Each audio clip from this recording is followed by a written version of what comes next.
Des problèmes surviennent avec n'importe quelle voiture, même avec ça. Cependant, si le Hyundai Santa Fe est entretenu de manière rapide et compétente, en achetant des composants d'origine, il n'y aura pas beaucoup de problèmes avec cela. Parlons de ce qui pourrait arriver autrement. Il n'est pas nécessaire de faire campagne longtemps pour la qualité de Santa Fe, c'est connu. La 3e génération du modèle est maintenant en vente et, espérons-le, la 4e apparaîtra l'année prochaine. Et pendant tout ce temps, la voiture s'est révélée être un partenaire fiable, comme on dit, une voiture simple et sans problème, pour tous les jours. Bien sûr, les propriétaires apportent de temps en temps des nuances, mais aucune méchanceté technique injustifiée n'a été remarquée avec le Père Noël. Santa Fe était et est toujours vendu avec un moteur essence de 2, 4 litres, 175 chevaux, et un moteur diesel de 2 litres, 197 chevaux. Les deux sont loués pour leur fiabilité. C'est peut-être pour cela que leur popularité est comparable. Avec un moteur à essence, cependant, il fait plus chaud en hiver. Mais le diesel à chaîne est nettement plus amusant, principalement grâce au couple enviable de 436 Nm. À propos, malgré sa plus grande puissance, il est également moins vorace. Si le moteur essence n'a pas encore eu le temps de montrer pleinement ses mots, alors le moteur diesel a déjà été remarqué comme boiteux à 2 titres. Comme d'habitude, problème de système de carburant. Plus près du kilométrage de 180 à 200 000 km, l'usure de la pompe haute pression apparaît. Et pour être honnête, un moteur de contrôle en feu à cet âge peut entraîner un investissement dans une nouvelle pompe à injection. Un autre point faible, ce sont les injecteurs. Ceux-ci souffrent déjà directement d'un carburant de mauvaise qualité, et indirectement, des copeaux sortant de la pompe.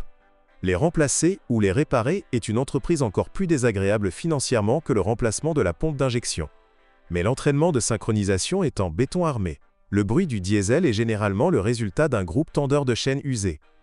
Il y a sensiblement moins de voitures sur le marché équipées d'une transmission manuelle à 6 vitesses qu'avec une transmission automatique. Soit dit en passant, cela ne veut pas dire que la poignée est plus fiable. Bien au contraire. Les techniciens pointent du doigt un problème lié à la défaillance du volant bimasse.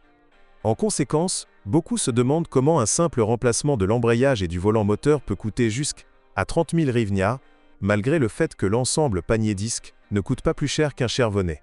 Il existe bien sûr des moyens d'économiser de l'argent, mais le montant final ne vous plaira toujours pas. Le plus souvent, les transmissions manuelles ne fonctionnent pas bien avec les moteurs diesel, nous recommandons donc l'option avec une transmission automatique. À quoi d'autre devez-vous faire attention lors de l'achat d'un Santa Fe d'occasion? Bien sûr, derrière le système de transmission intégrale. L'embrayage reliant l'essieu arrière n'a aucun problème structurel, mais pour ceux qui aiment conduire, et surtout conduire tout-terrain, l'embrayage peut fuir, ce qui est un mauvais symptôme. Les arbres ne résistent pas aux chocs violents, et la saleté qui pénètre sous le joint d'étanchéité accélère également leur usure. En conséquence, la voiture reste à traction avant, et un bon spécialiste ne peut le deviner que par le système anti-patinage devenu fou en tout-terrain. Le résultat est des dizaines de milliers de hryvnias pour remplacer la boîte de transfert complète. Ce n'est pas comme il faut. Par conséquent, vous devez surveiller le système de transmission intégrale à chaque entretien. Et changer le roulement ou le support du boîtier de différentiel arrière n'est ni difficile ni coûteux. Si vous pensez que les bagues et les barres stabilisatrices du Santa Fe ne sont pas des consommables, comme sur les autres voitures, vous vous trompez. Même histoire. Cependant, ces remplacements de suspension, comme d'autres, ne peuvent pas être qualifiés de coûteux. Le cognement du roulement d'appui est traité en le remplaçant par un neuf. Pour économiser de l'argent, les rotules avant sont remplacées séparément des leviers. Mais c'est aussi du travail, et vous devrez en payer au moins 1 500 à 2 000. Cependant, tout cela dure assez longtemps si vous prenez soin de la suspension sur de mauvaises routes. Un entretien régulier peut également éviter des problèmes de direction. L'essentiel est de surveiller l'intégrité du coffre et l'absence de fuite de la pompe de direction assistée. Des problèmes électriques, selon les forums internet, peuvent survenir, mais nous n'avons rien pu signaler de particulier. Il y a également peu de plaintes concernant le corps, à l'exception d'un problème. De nombreux propriétaires, dès les premiers stades de l'acquisition d'une nouvelle voiture, ont changé les pièces chromées. Le revêtement ne valait rien et fleurissait. Ce problème se produit également sur les voitures des années de production ultérieures, mais moins fréquemment. Mais il n'y a absolument aucune plainte concernant le salon. Il y a beaucoup d'espace. L'ergonomie séduit par sa simplicité classique. Vous n'aurez certainement pas à détourner votre attention de la route à la recherche de boutons. Vérifiez. De plus, les matériaux de finition, même s'ils n'ont pas l'air particulièrement haut de gamme, sont très durables. Et vous n'y croirez pas? l'intérieur du Santa Fe ne grince pas, même, dit-on, en hiver. Le fléau de la suspension avant est l'usure prématurée du roulement de roue. Il change avec le moyeu des deux côtés à la fois. Le plaisir peut coûter entre 8 000 et 10 000 hryvnias. Démonter toute la suspension. À l'arrière, les pannes de roulement sont beaucoup moins fréquentes. Prévention. Soyez prudent lorsque vous êtes hors route et lavez-vous plus souvent après un bain de boue. Les transmissions automatiques en Ukraine nécessitent des changements fréquents d'huile et de filtre. Sinon, un autre type de remplacement sera nécessaire. Le bloc de vanne peut coûter 15 000 hryvnias. Le principal symptôme de sa disparition est le refus de la voiture d'accélérer brusquement lorsque le gaz est pressé contre le plancher. Sinon, il n'y a pas encore de problème. L'essentiel est de ne pas lésiner sur l'huile et les filtres.